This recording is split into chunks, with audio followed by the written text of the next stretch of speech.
Varahi channel వీక్షించే ప్రేక్షకులందరూ కూడా నమస్కారం. మీ అందరికీ కూడా క్రోధనామ సంవత్సరం ఉగాది శుభాకాంక్షలు.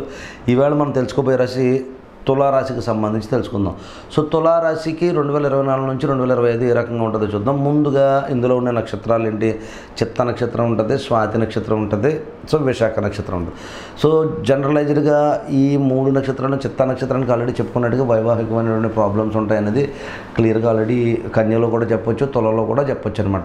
అయితే స్వాతి నక్షత్రానికి జనరలైజ్డ్గా అది కన్యారాశికి సంబంధించి ఈ ప్రాబ్లమ్స్ ఒకటే అనే కాదు, కానీ డిసీజెస్ కూడా ఉండే ఛాన్సెస్ ఉంటాయి, కోర్టు కేసెస్ ఉండే ఛాన్సెస్ ఉంటాయి, కొంచెం వివాహం లేటుగా జరగడం కానీ వివాహం జరగకపోవడం కానీ ఇలాంటి ఇబ్బందులు కూడా చిత్తలో ఉంటాయి.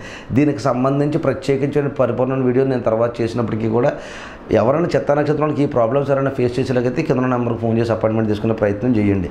అప్పుడు నేను మీ అంతర్గత చక్రంలో అంశ నవం దశాంశ చక్రాలు చాలా క్లియర్గా చూసి వాటికి సంబంధించినటువంటి పరిహారాలు చెప్పే ప్రయత్నం చేస్తాను. ఇకపోతే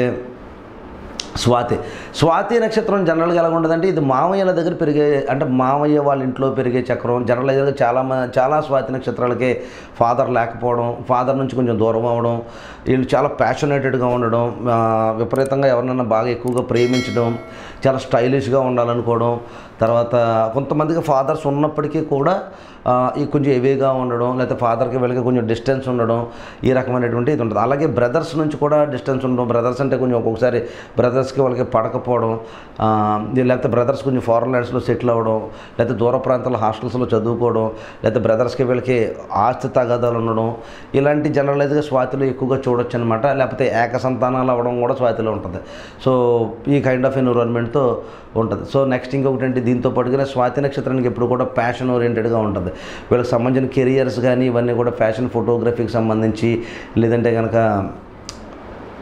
ఫ్యాషన్ క్రియేటివ్ ఆర్ట్స్కి సంబంధించి, ఫిలిం ఫీల్డ్కి సంబంధించి, సినిమాలో రాణించడానికి ఇలాంటి చాలా ప్యాషనేటెడ్గా క్రియేటివిటీ పర్సూట్, యానిమేషన్కి సంబంధించి ఇలాంటి వాటి మీద వీళ్ళకి ఎక్కువగా మక్కువ ఉండే ఛాన్సెస్ ఎక్కువగా ఉంటాయి. అలాగే ఫారెన్కి సంబంధించిన విషయాలు ఎన్నో వీళ్ళకి బాగా కలిసి వస్తాయి అనమాట. స్వాతి నక్షత్రానికి సంబంధించి లోతుగా చెప్పేటప్పుడు పరిపూర్ణ వీడియో చేసే ప్రయత్నం చేస్తాను. ఒక అదైన 2-3 రోజుల్లో మీకు పరిపూర్ణ వీడియో కూడా అందుతుంది. అలాగే దాంతోపాటుగానే ఇకపోతే విశాఖకు వచ్చినప్పుడు విశాఖ నక్షత్రం ఏంటంటే ఇది స్పిరిచువల్ నక్షత్రం. 2 రకాలుగా ఉంటుంది. అంటే దైత్య గురువు దేవగురువు కింద కాసేపు దేవుడిని నమ్ముతారు, కాసేపు దేవుడిని నమ్మరు. అలాగే అట్ ద సేమ్ విశాఖ నక్షత్రానికి ఎప్పుడు కూడా దైవ స్మరణ ఉంటూనే స్టైలిష్గా మోడర్న్ గురువుస్ అంటాం కదా, అలా మోడర్న్ స్టైలిష్గా ఉండేటువంటి ఇదిలో ఎక్కువగా ఉంటారు. అయితే విశాఖకు కూడా ఇబ్బంది ఉంటుందా మెరిటల్ లైఫ్ అంటే విశాఖ మెరిటల్ లైఫ్ పరంగా పర్వాలేదు. తులారాశి మొత్తం కంపేర్ చేస్తే విశాఖ నక్షత్రం కొంత సేఫ్ అని చెప్పొచ్చు. ఇటు వచ్చి స్వాతి నక్షత్రం కూడా పర్వాలేదు. చిత్త నక్షత్రానికి చిత్త ఉన్నటువంటి ఆ నక్షత్రం అది కన్యలో అయినా సరే తులలో అయినా సరే చిత్తకి ఎక్కువ ఇబ్బంది ఉంటుంది. స్వాతి నక్షత్రానికి పర్లేదు, వాళ్ళకి ఎలా చూసుకోవాలో ఎలా చేసుకోవాలో కొంత ఐడియా ఉంటుంది స్వాతి నక్షత్రానికి. వాళ్ళకి యాక్చువల్గా మ్యారేజ్ అయిన తర్వాత కూడా ఆస్తులు కలిసి రావడం కానీ, లేకపోతే అత్తగారు వీళ్ళని బాగా చూసుకునే ఛాన్సెస్ కానీ ఇలా కొంతమందికి ఉండొచ్చు. కొంతమందికి ఇందాక నేను చెప్పినట్టుగా ఇబ్బంది పడే ఛాన్సెస్ ఉంటాయి. ఈ విశాఖ నక్షత్రానికి అయితే కొంచెం జనరల్గా మానసిక ఆందోళన ఎక్కువగా ఉంటుంది.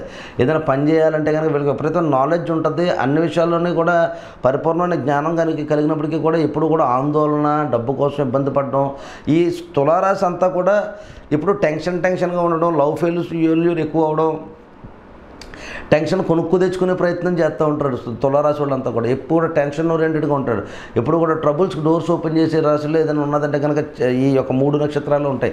ట్రబుల్స్కి ఎప్పుడు డోర్స్ ఓపెన్ చేసి చేతులు కాల్చుకున్న తర్వాత ఆకులు పట్టుకుని బాధపడే నక్షత్రాలు ఏదైనా ఉన్నాయంటే ఈ తులారాశిలో ఉన్నటువంటి నక్షత్రాలు ఎక్కువగా అని చెప్పొచ్చు అనమాట. అఫ్కోర్స్ పైన కొంచెం రేవతి నక్షత్రాలు ఇవి ఉంటాయి, అది వేరే విషయం.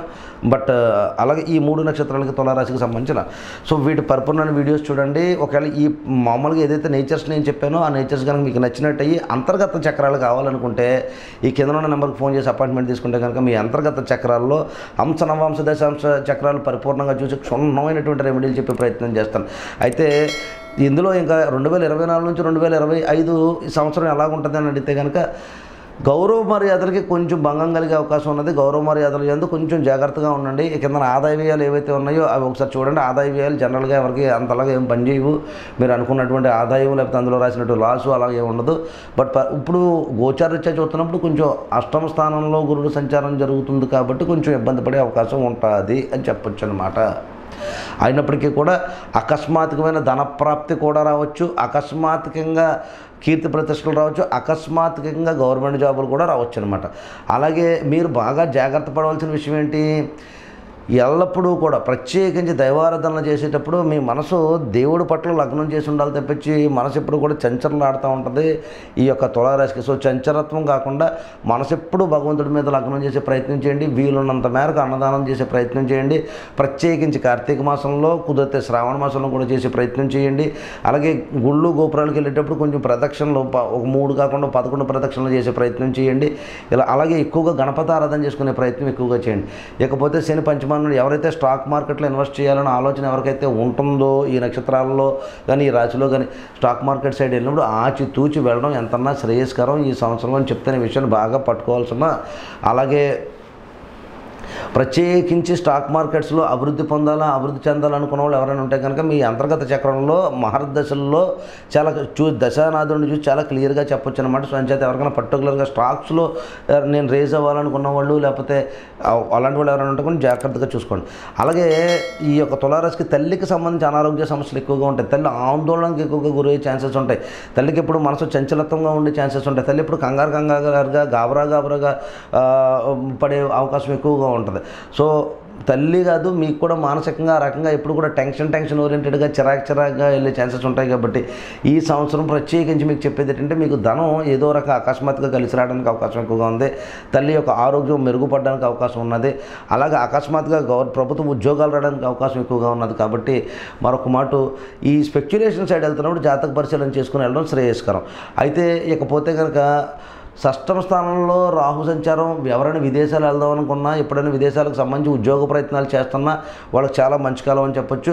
ప్రత్యేకించి విదేశాల్లో నివసిస్తున్న వాళ్ళు ఎవరైనా ఉంటే తులారాశి వాళ్ళు వాళ్ళందరికీ కూడా ఒక్కసారి మీరు షష్టమ స్థానంలో రాహు ఉన్నప్పుడు రాహుకేతులకు సంబంధించిన జపాలు కానీ హోమాలు కానీ చేసుకునే ప్రయత్నం చేయండి.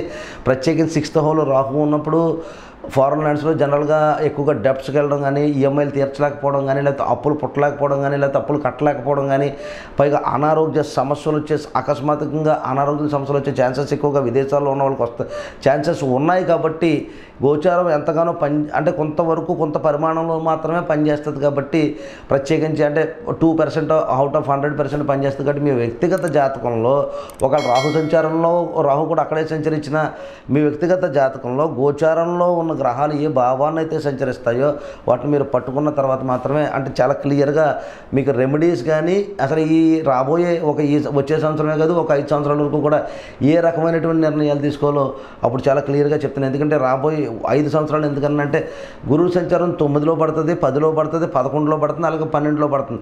సో చాలా మంచి విషయాలు రాబోతున్నాయి. కాబట్టి రాబోయే 5 సంవత్సరాలు తులారాశులకు చాలా అమోఘంగా అద్భుతంగా ఉండబోతుంది. కాబట్టి మీకు వ్యక్తిగత జాతక పరిశీలన చేసుకోవడం ఎంతైనా శ్రేయస్కరమైన విషయం గమనించండి.